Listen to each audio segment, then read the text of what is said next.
The man who shorted the 2008 housing market just bet over $1 billion that the AI industry is about to crash. His name is Michael Burry. You know him from the movie The Big Short. And right now, while every over-leveraged tech CEO is firing their core team to buy expensive silicon, Burry is quietly sitting on massive put options against Nvidia and Palantir. Nobody is connecting the dots on this. The smart money is betting against the hype. The retail market is chasing a parabolic curve, and the actual physical data just came out. And it is brutal. If you want to understand the math behind this collapse before the bubble pops, take a second to subscribe to the channel and turn on notifications. Because what Wall Street is hiding in their balance sheets is about to change everything. Here's the part the market is completely missing. The tech elite built a narrative around infinite chip scarcity. But behind closed doors, Nvidia's physical inventory has increased dramatically. The chips are piling up in warehouses.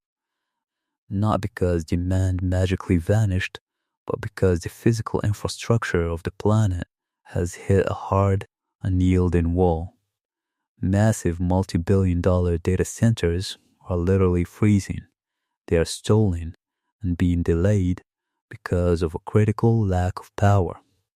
There isn't enough electrical grid capacity on Earth to sustain the current growth models projected by lazy corporate spreadsheets. You can buy all the GPUs you want, but if you can't plug them into the wall, they are just incredibly expensive paperweights.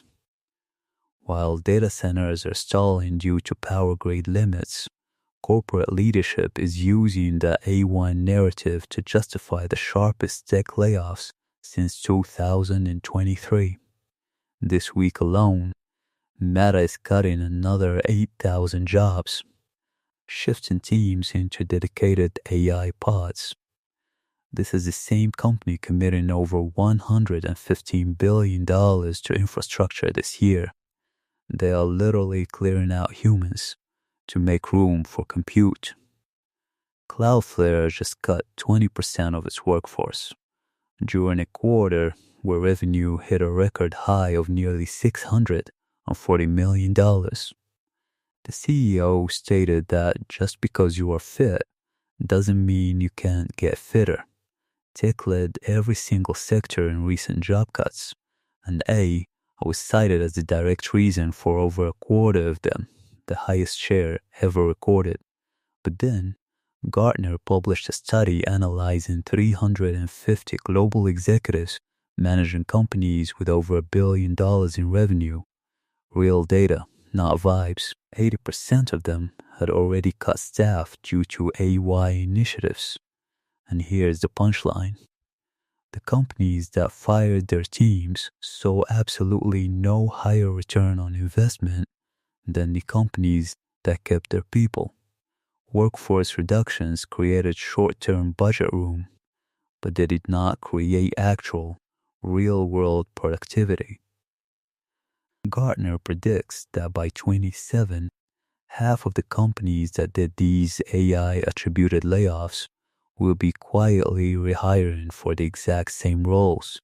Different titles, same humans.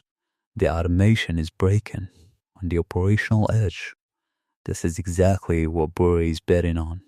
Not that the technology is fake, but that the corporate math has gotten incredibly lazy. So, what do you actually do if you run a business?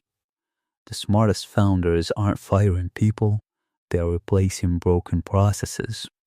They build systems that multiply their team's output, rather than betting the entire company on a narrative that the smart money is heavily shorting.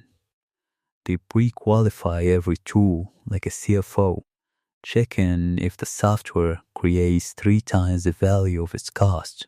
If it doesn't, they kill it. The winners of 26 and 27 are the ones who measure the math, while the losers are the ones who bought the marketing story.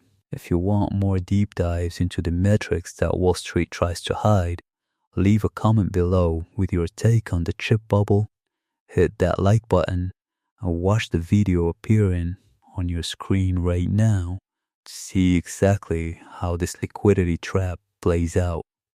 See you down the next rabbit hole.